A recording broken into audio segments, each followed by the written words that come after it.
Hello everyone, so I'm back, and this is going to be a review of Game 1 of the Blitz tournament that I played at the WOSC in Barcelona. So this time, I think the last video was a bit long, 3 games in one video, so I'm going to go back to just doing 1 game per video. Let me know in the comments if you liked the previous format, or I was kind of going back and forth between the live game and the analysis, and also, doing 3 games in one video. I'm going to try a bit of a different format in this video where, because it's Blitz, I'm just going to commentate over the entire live game and then after go ahead and analyze the game a bit in Lee Shogi. So as I said, this is game 1 of Blitz. I'm Gote, and my opponent plays kind of this standard static rook opening. Here I would normally go for a Kyokugen Hayakurigin type opening, more aggressive. But since I'm Gote, I kind of have that 1 turn behind. So I decided to play a slower game, close the bishop diagonal, and go for my Gangi. And he goes for what I'm expecting to be a Yagura opening by getting this silver up to, what is that, like 3-7? 7-7 actually. And here we're kind of just, blitzing out moves in a blitz game. I know exactly what the structure I want to go for is. And so I'm just making that structure right now. Right here is a little bit strange. I mean, I'm like, okay, that's kind of a weird move. And then he moved his king to the right, and I was like, whoa, what is that? Well, okay, I'm just going to keep going for my structure. I think at this point, I was like a little bit confused. Because I don't really see people go into Migigyoku from this Yagura type opening.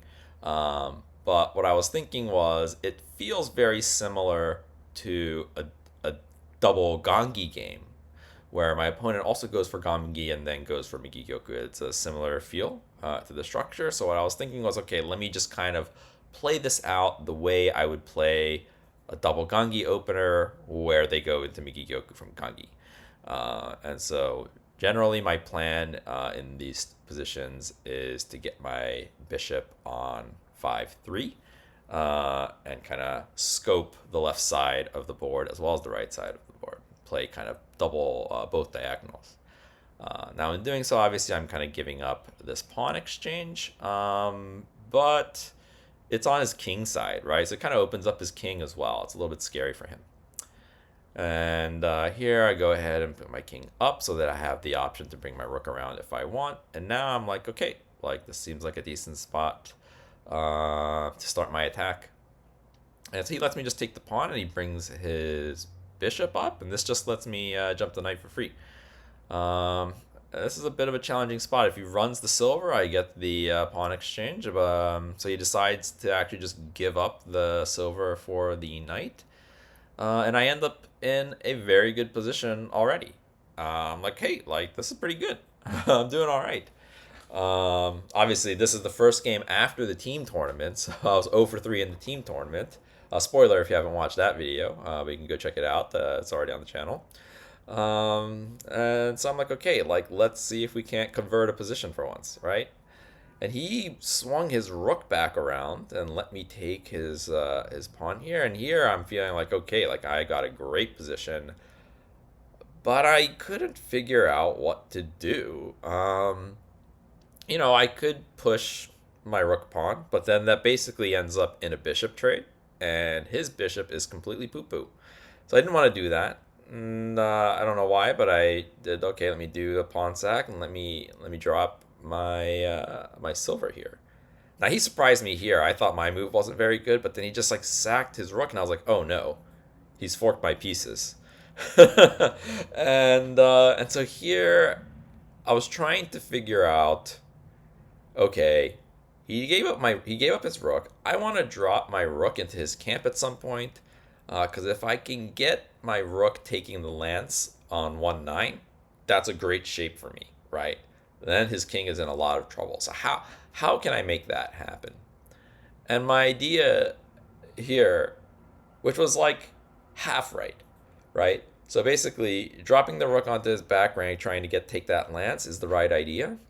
I just did a bit of the wrong execution actually, and we'll actually talk a little bit more about it. I think after the play. in like the post game analysis. Um, so I decided, okay, what I'm gonna do is I'm gonna run the rook, and then when he promotes here, I can go ahead and take his bishop. And then after that, I'll be able to drop my rook on 6-9 just like I wanted, and it forks the silver and the lance. Haha. But obviously the problem is he can just take my bishop with check.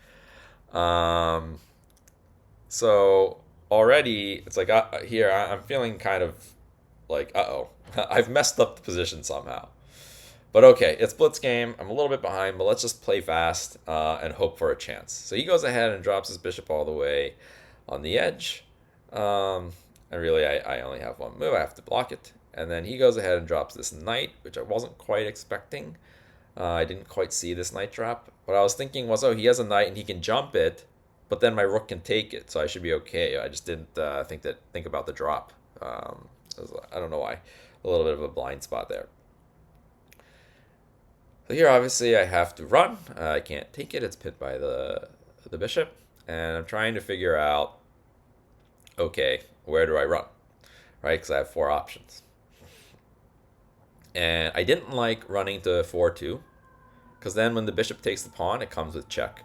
So I didn't want to do that.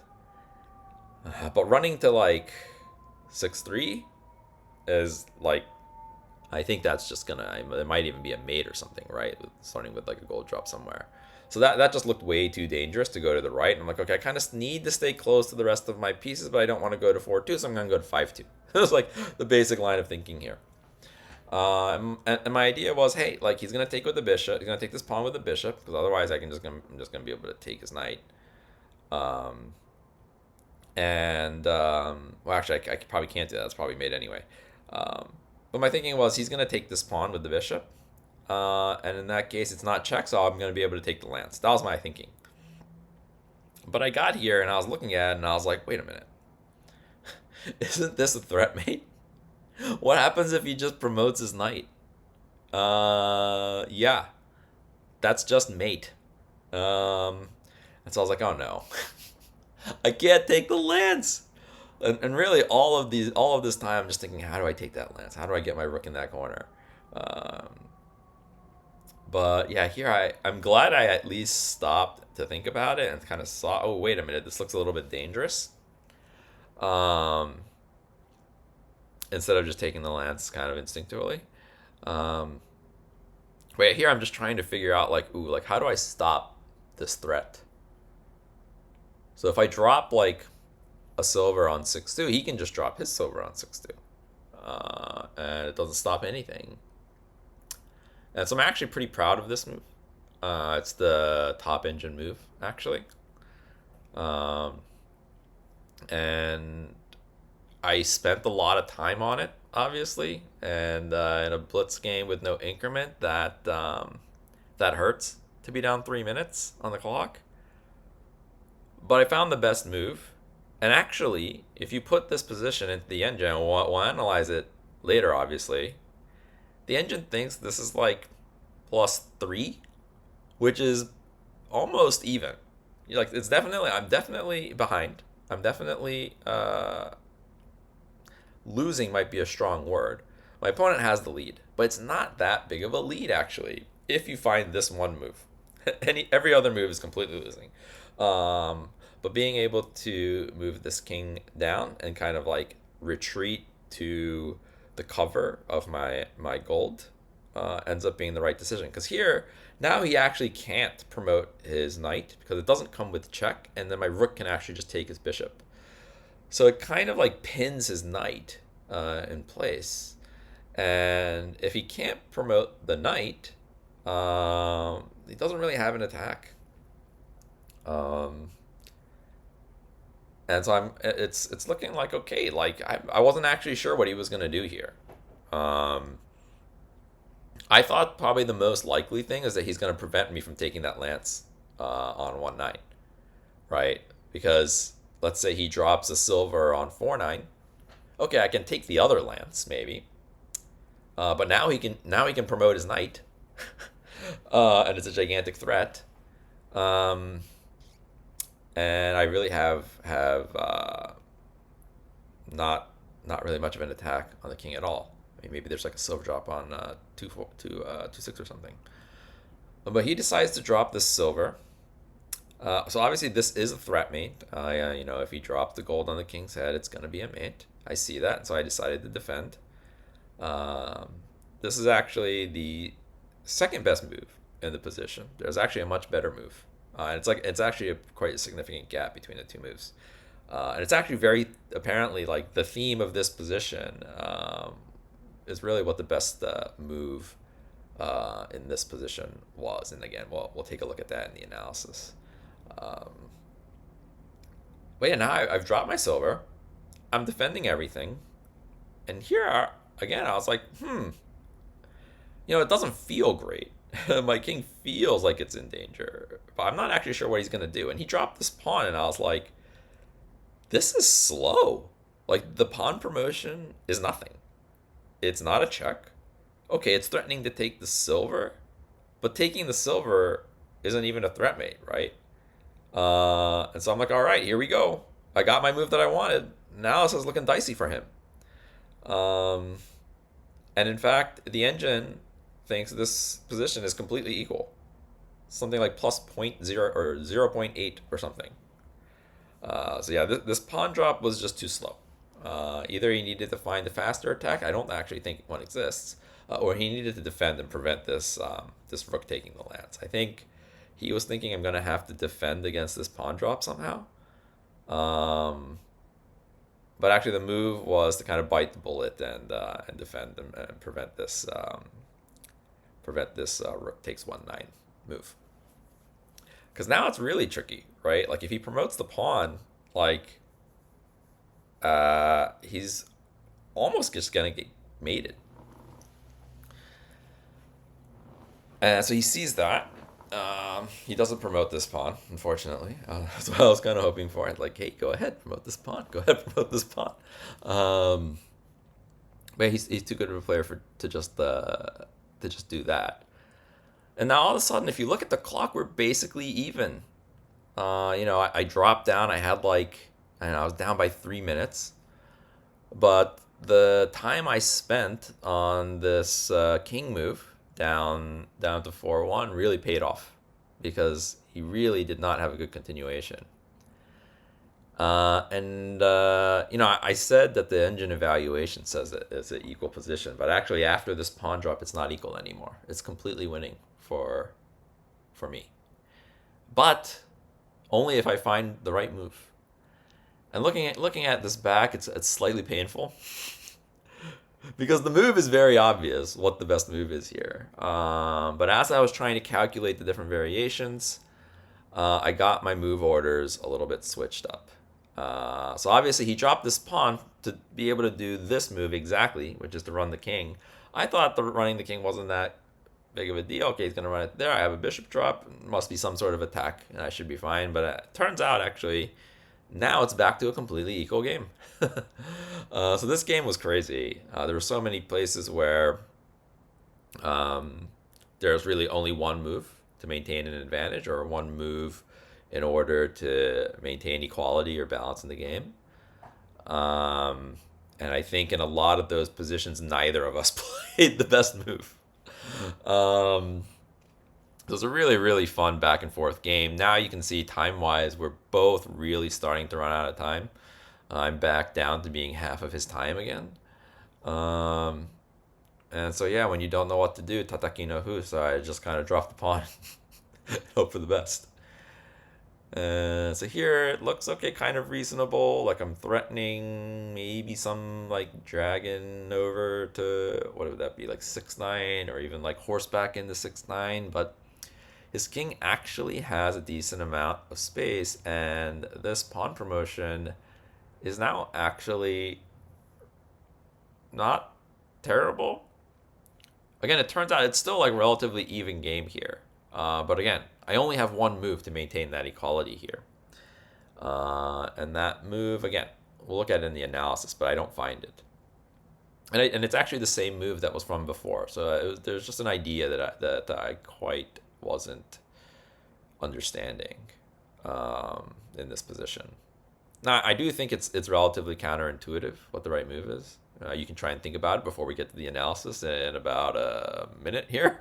But this was actually a blunder. This running the silver away was a blunder. Um, and basically, my opponent almost has mate at this point. It's not quite a mate, but a completely crushing sequence that he has, and good on him here. Like he I think he kind of felt that and recognized it, and he's taking and spending a decent chunk of time here, thinking through the exact variation through to the win, I think. And basically he finds the right move to go ahead and just take the silver. But now our time is completely equal, and I'm hoping, okay, maybe my best chance here is to flag him. Hopefully, maybe I can win on a flag.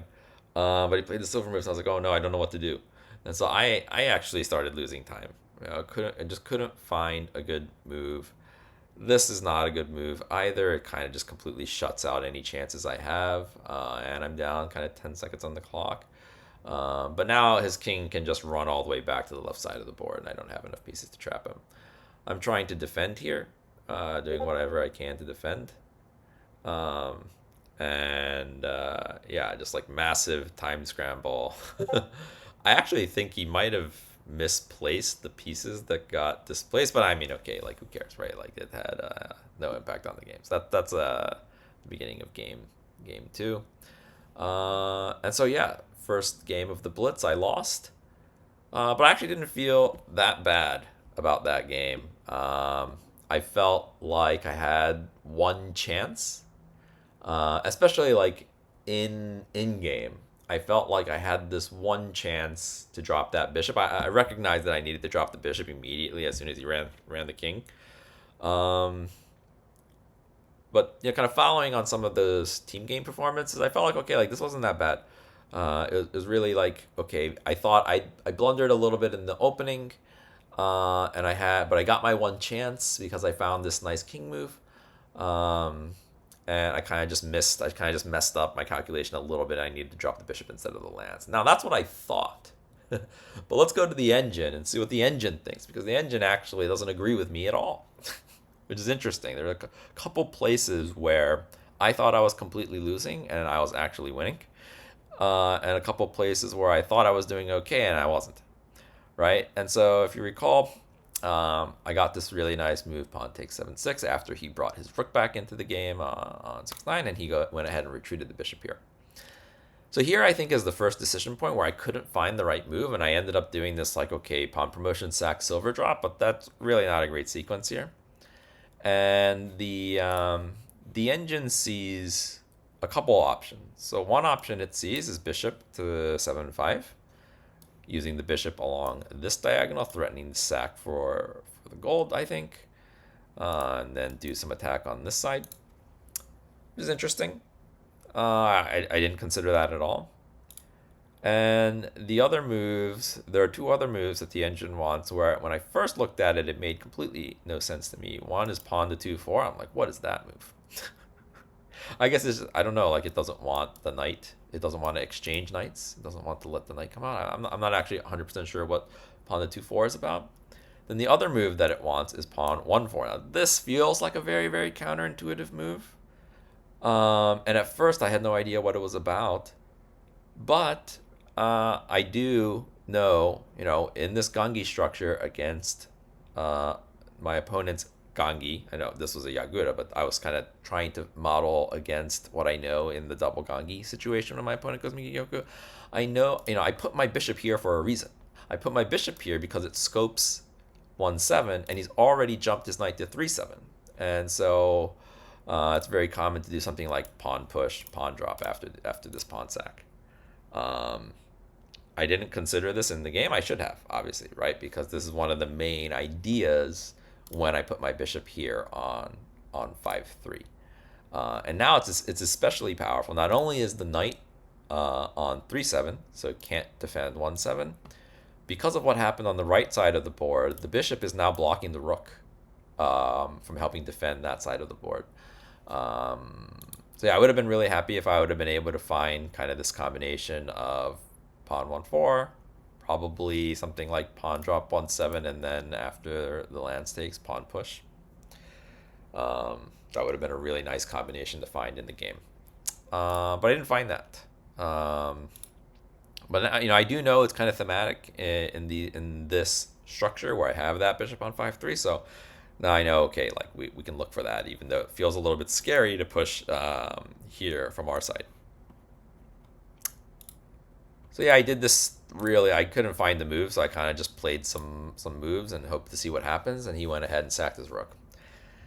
And so at first I was super scared. I was like, oh no.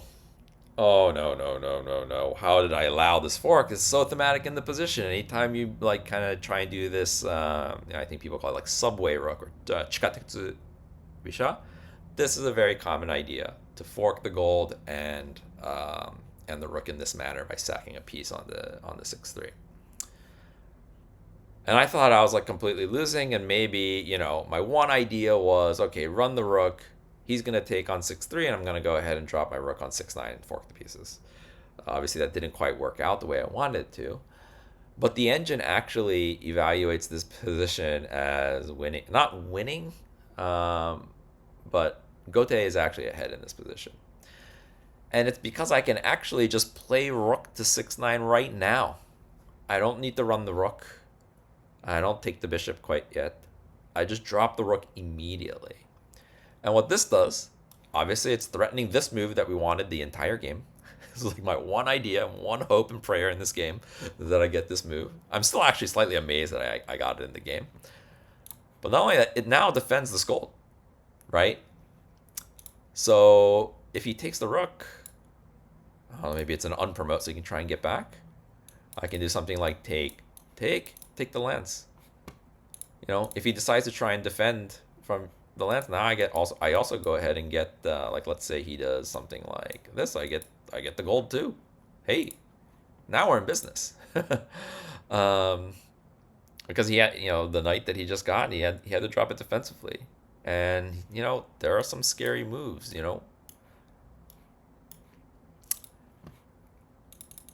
So yeah, I did not see this, which is weird, right? Because I knew what I wanted was the rook drop on 6-9. I just didn't see that I can do it right away. And it makes sense. There's some proverbs. I don't know if it's a shogi one. I mean, I think they're in chess too. But when your pieces get forked, don't run, right? Let them decide which piece to take. Just counterattack, because you're gonna lose one of the pieces anyway. And so this, if I would have found this, I would have been absolutely thrilled. And here, obviously, taking the rook is not great. Your silver basically gets completely out of the game. And we saw like I can promote my rook on 1-9, which is just like an absolute. And even if you do it this way, okay, well now like what was the whole point of sacking the rook, right? So obviously, yes, I missed that, and I did this, and now my opponent is winning. Here, the funny thing is, I ran to 5-2 because I thought, oh, when he takes with the bishop, it won't be checked, but it actually turns out it doesn't matter. If I run to here and he takes, I have to do the same move anyway. And you could argue, actually, it's in a way almost safer to go here, because when he takes it to check, and I'm going to have to move the king over here. Whereas in this variation, it's possible I mess up and I do something like this thinking it's not check, and then I lose the game. And this is just mate, right? But I got here, I figured it out, and so I said, okay, I run the king. So I'm very proud of this move, even though it took me 3 minutes to find it. Because here there's not an attack that works right away. And so I really found the only defensive resource that existed in the position. Now, my opponent played the silver drop, which is not the right move. And actually, after the silver drop, the engine evaluates this position at about -3. And minus being, I'm Gote in this position. So minus is Gote is ahead. But the engine says if he drops a gold, it's +4. And the main difference is, okay, you don't have, you're still threatening the mate. But if I defend, say something like this, you can actually just take this way. Or maybe if he defends here, it's not this way. But yeah, you have moves to make, right? Whereas before, you really had no moves to make. And maybe in this position, you can do this. I'm not sure if this is actually winning or not, but it sure looks scary. But yeah, engine. If it was a gold drop, engine evaluates this as winning for Sente, or at least +4 for Sente. But because it's a silver drop, it is now -3 in favor of Gote. It's crazy sometimes in shogi, like very very slight differences make really actually quite large ones. And here, I dropped the silver to defend, but actually, I think this move actually is probably the reason why the gold drop is much better. The move that the engine wants is king run to 3-1, and this is the move that it was trying to make the entire time in all those different positions that I was mentioning earlier during the review, the commentary over the game footage. It just wants to get the king out of dodge and over to 2-2 and into complete safety. And it makes perfect sense, right? Because not only, if I get the king to 2-2, not only is it safe, potentially, I can get my rook back in the game. This rook is just doing nothing with my king here. But if I run the king, not only is my king getting to 2-2 into safety, yeah, maybe I get the rook out, right? So that's the one move that I saw it, I considered it, I rejected it. And the reason why, and I think it is counterintuitive to make this move, you're moving your king into the bishop line and allowing like a discovered check. Okay, maybe like unpromote is better or something. But actually, like, this isn't that bad, right? Like, here's the bishop scope, but this is covered. This is covered. This is double covered. So you really don't, I mean, you just don't have a move, and this rook covers this back right now, and it's going to be able to come out, and like, I saw the move, but I just misevaluated it, honestly. Like, I thought surely it can't be good for me to move my king into a discovered check. But in this case, it's the best move. So I didn't see it. Okay, I dropped the silver. It at least defends, right? Like, at least defends the threat, the obvious threat that he's making. And here it's like an even game, or I think it's like +3 or something. But now this pawn drop is way too slow, right? The pawn drop is too slow, and now it's a completely even game. And I recognized that during the game. I was like, this pawn drop is too slow. Let's go. I got the move I wanted. This is like the one move I was playing for the last 10 moves. My only chance in the game was to get this move. And I think that's kind of why this pawn drop is not quite so great. Is like, I only have one idea in the position. And maybe actually I have more ideas. And there are some ideas, maybe, like, I don't know, like trying to play for something on this side of the board, something in this range. But I mean, I just took this land, so like, really all I had was the bishop. I really can't do anything else. I don't know, maybe there's a bishop drop first or something somewhere. So yeah, I got the move I wanted. I'm like, okay, this is a big threat. What's he gonna do about it? He can't promote the pawn. Pawn drop. I think I mentioned this in the recording too. This is not the best move. And after the pawn drop, it's -9. And it's -9 because of the very obvious bishop drop on 1-6. I'm like, oh my God. That was the whole plan from the whole time. It's like, okay, get the rook here. He can't run. Bang, bishop drop. And there's a couple reasons why this is like so bad for my opponent. He dropped the pawn here, so now he can't block with the pawn. Right? That's a problem. But actually, the biggest problem, right? So the only move here is to run here. If you drop if those only other moves to drop a gold, but then I just take it and then I can take it here and it's basically made of some sort, right? Is that in this position I have this lance drop, which is a threat mate. Both of these, both of these are mate. And this is really hard to defend. I think the only move is like silver back, but then I have this really nice move. Runs, take. So this is just completely winning. What my opponent needed to do here to keep this an equal game is instead of dropping the pawn, he needed to drop the gold, which feels super bad, right? Like if you're gonna drop the gold like this, you might as well have just dropped it over here and not let my rook take, right? So this move feels super bad. But the gigantic difference is now if I drop the bishop, it's not pawn drop. You still run to 3-9. But if I drop this lance, now the gold can take the dragon. And my attack is completely thwarted. I have nothing left. I'm completely out of juice. It's like I'm blocking his retreat path, but I have nothing to attack him with anymore.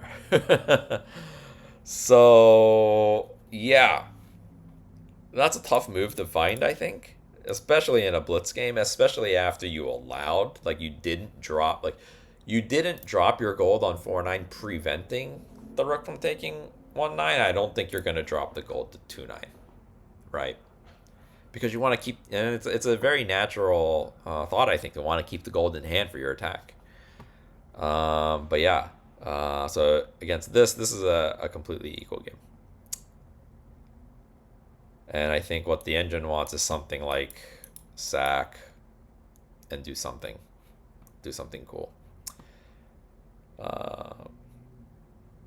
So yeah, this was my one chance in the game, I think. Like real chance. Obviously, I'm like slightly ahead in the opening. Okay, slightly. It's like -6 or something, but like it's -6 because of piece activity, and I just didn't see how to continue. But here is like just a very concrete. I just need to drop the bishop to prevent the king from running to 4-9, right? But I was doing some calculations, like okay, here, and then a lance, but then he can come back and defend it. I'm not sure what to do. I didn't see this at the time. I'm like, oh, he's getting out. I can't, like, how that I mean, yeah, okay, I just didn't see this at the time.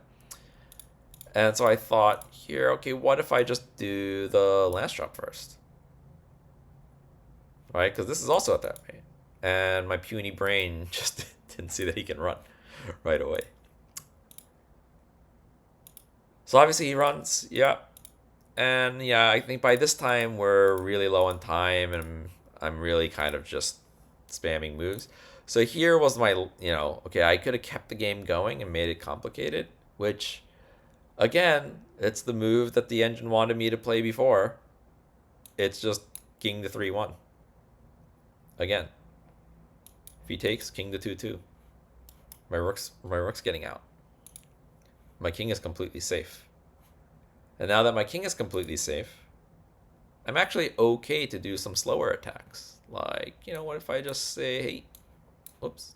Okay, it's not my move. Yeah, okay, so like something like this. This is slow. This isn't a threat mate.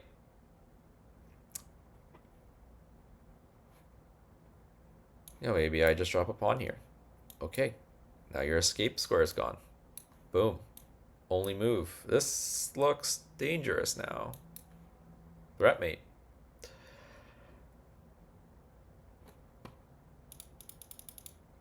So yeah, but again, I just didn't see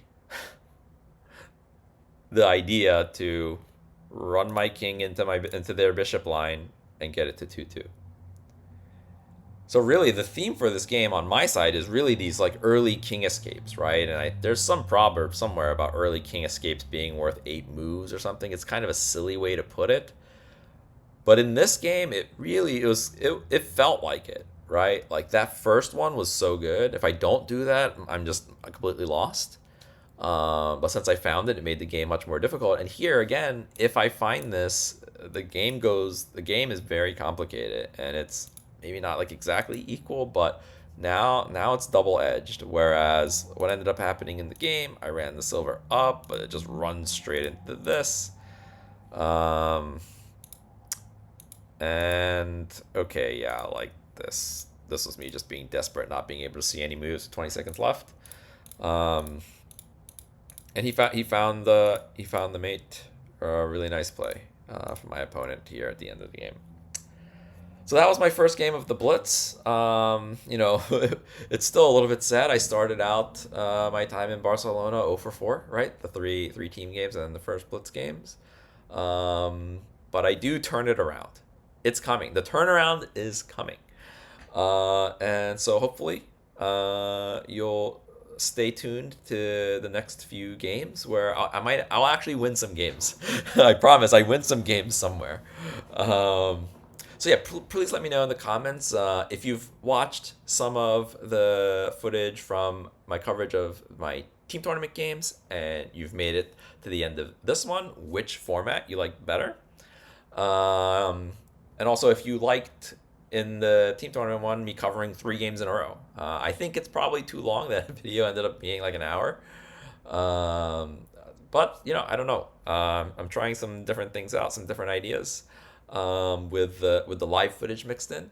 So yeah, I'd really appreciate it if you can kind of like leave some comments and give me some tips or at least some feedback on what you like better. So yeah, hopefully I'll see you in the next video, and I'll actually win some games.